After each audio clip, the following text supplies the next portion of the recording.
This demonstration is recorded in the context of the 2019 Gartner BI Bake-Off.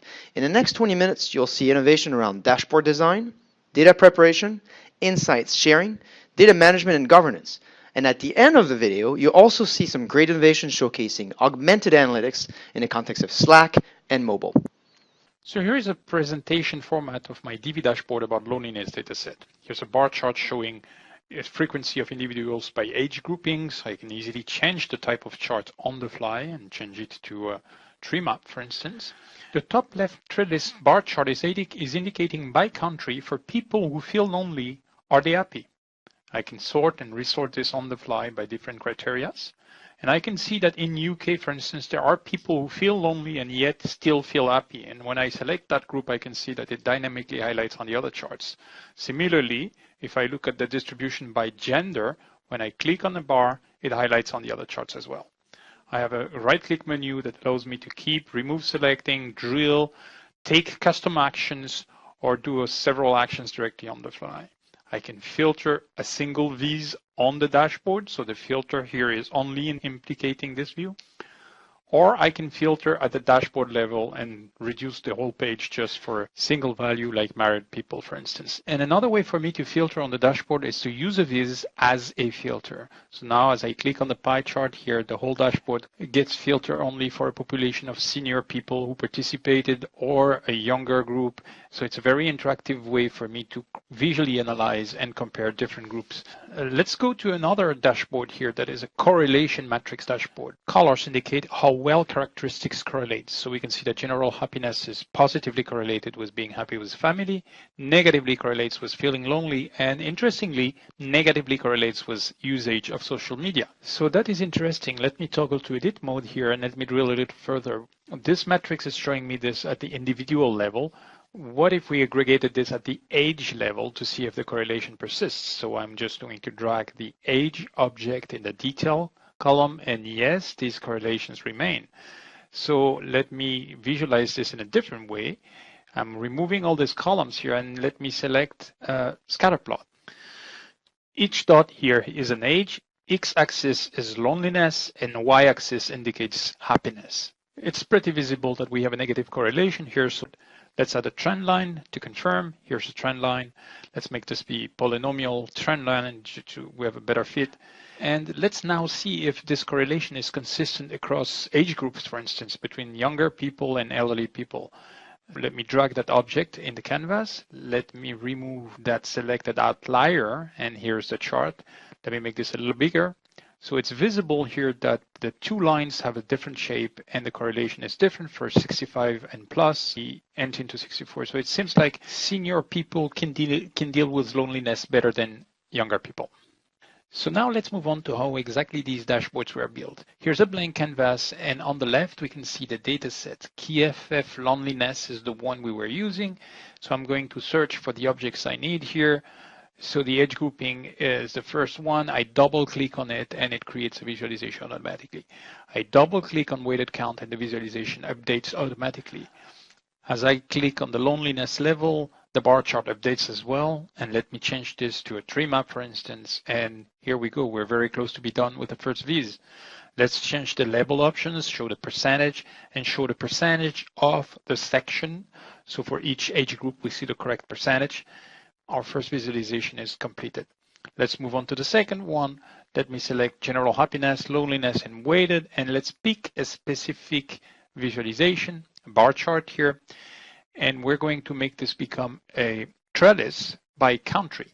So I've dragged it so it looks better here, and now let me drag the country as a trellis column, and let's filter out the values that are non-representative. So I can have a filter at the viz level. I will remove some values, decline to answer and not sure, and I will also do the same for the level of loneliness. And we're done with the second viz. Let's give it a specific title as well, a readable title. By default, the interactiveness was built in automatically. As I click on a member here, they highlight on the other charts on the page. So this didn't require any configuration. Now let me add a third visualization here, just a tile as a counter of the audience that we're looking at.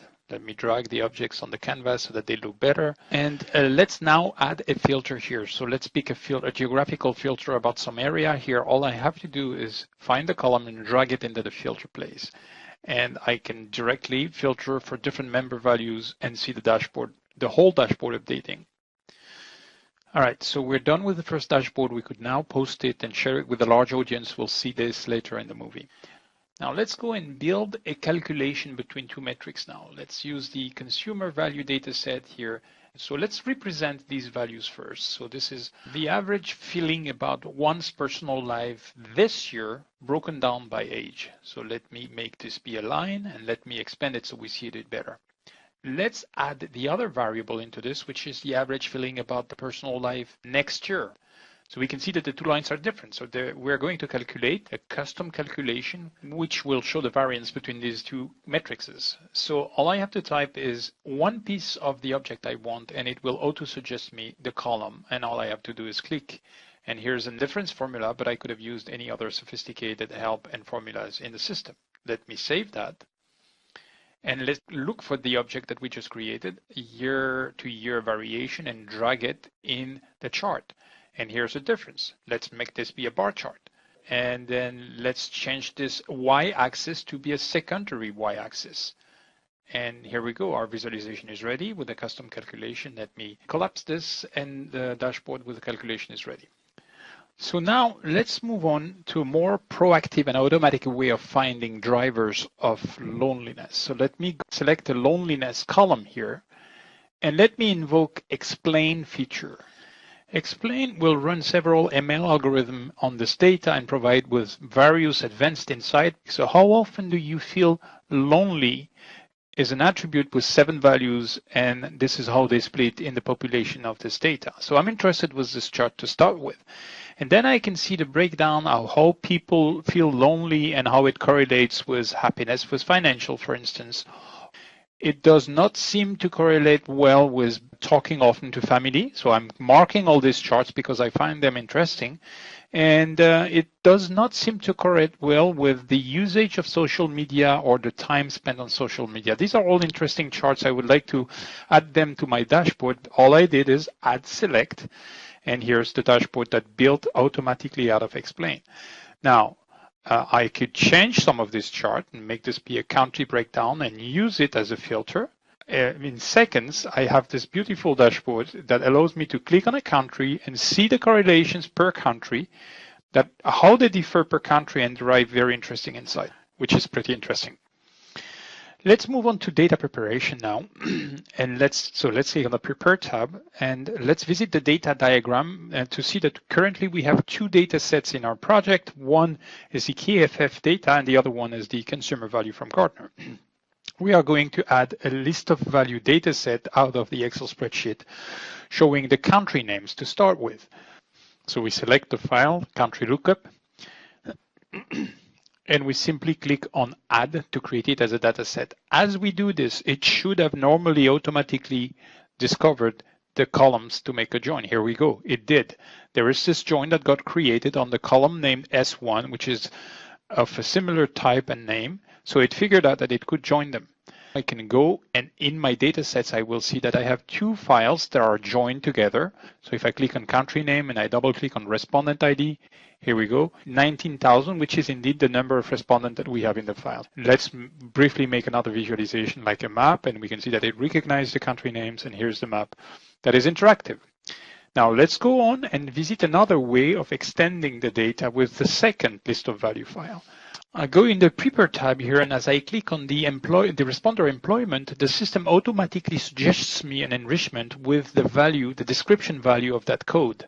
So if I click on it, it will show me an example, and I can accept this. And as I accept, I am enriching my data set with this value from the list of value. So ahead of this demo, the administrator of my system had uploaded that list of value in the dictionary of enrichment. So the system could automatically recognize and suggest an enrichment to this column. And now as I'm building visualization, you can see that the description is available. Obviously, the number of individuals is the same. Let me move on and run a few basics data preparation steps. So let me use the consumer value data set and let's look at it under metadata form. So we see all the columns here, their types and a few sample of their value. And we have a choice of different transformations we can apply. In this case, we want to replace the value of gender 1 by male, and then we want to obviously replace the value of gender 2 by female. So we have pre-built wizards here and UIs to make several of these transformations, and let's apply the script so that this gets pushed to the data set. We also want to group the age in age groups. So we want to start by millennials, and that is grouping several values under 40 years old. So I'm selecting all of these, and then you can see on the right, the bin is building. Then let's add another group, Generation X. And again, this is going to be from 40 to 60. And then the last bin will be everything above 60. So let's create a last group called seniors and add all. We have a visual representation of the distribution here for the ages, add the step, and we're done. So now let's use these new columns and show that we can create custom join between data sets. Let's join the consumer values with the loneliness data set. So for this, we're going to add manual matches. And the first one is going to be the responder age with the age here, the age column in the loneliness data set. So here's the age column. And the second one is going to be the gender that we just transformed. So here's our gender, which is male and female. And in the loneliness data set, there's a gender column that also has male and female. That's why we did the replacement. And here is our join. It is created, and it joins these two columns. Let's now share our content by creating a dashboard that other users can consume. Let's call it a loneliness analysis. We just give it a name.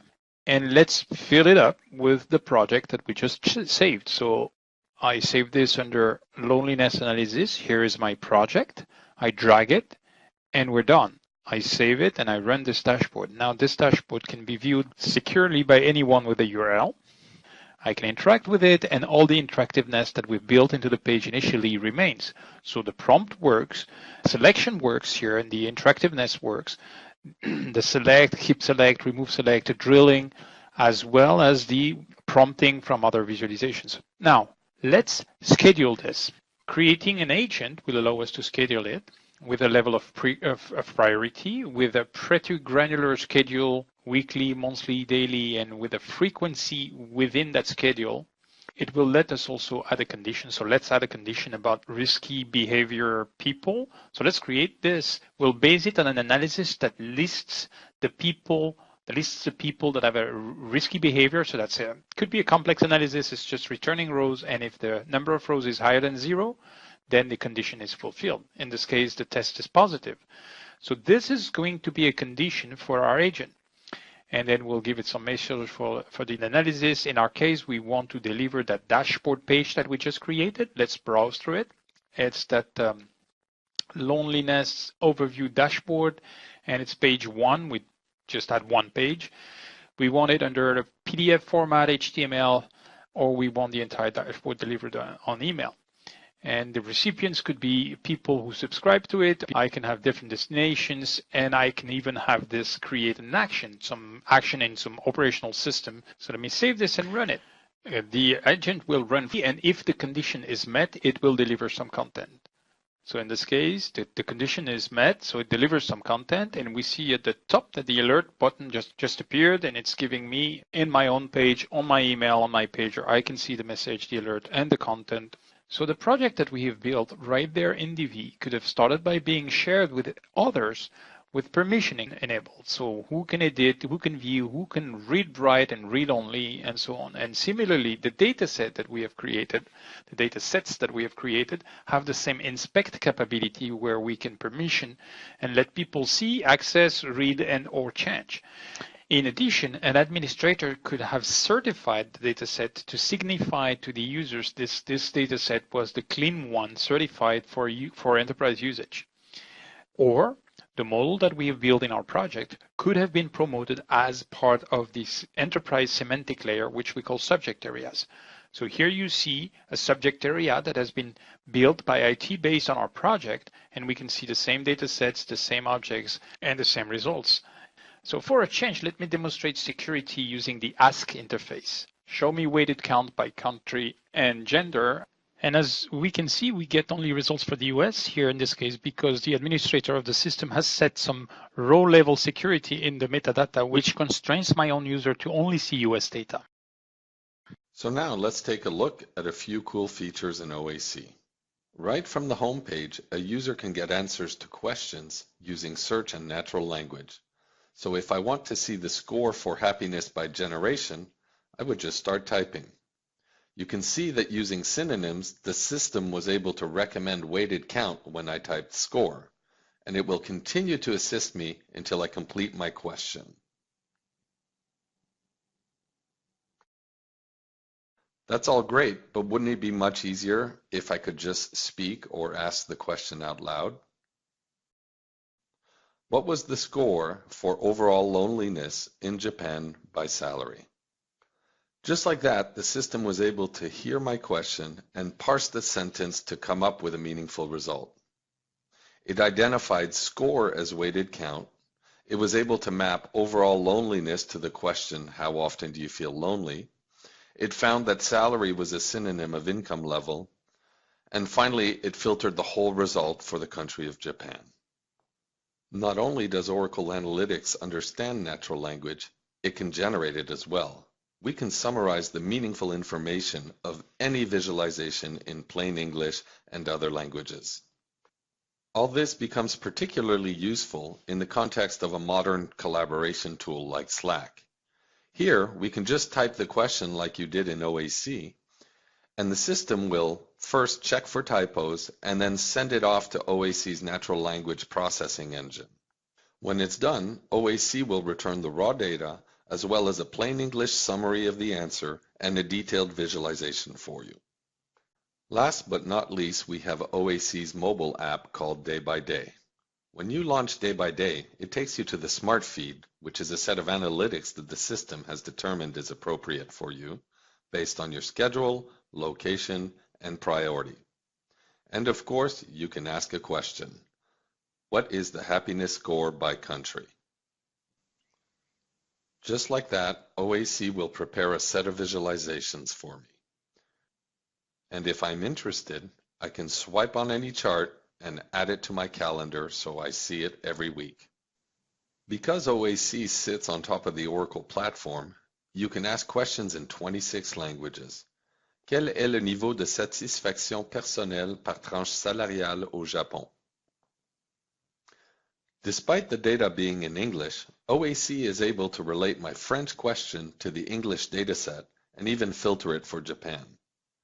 Finally, I'd like to see this every time I'm in Japan, so I swipe on the visualization and let the system know that this is important to me when I'm in Japan.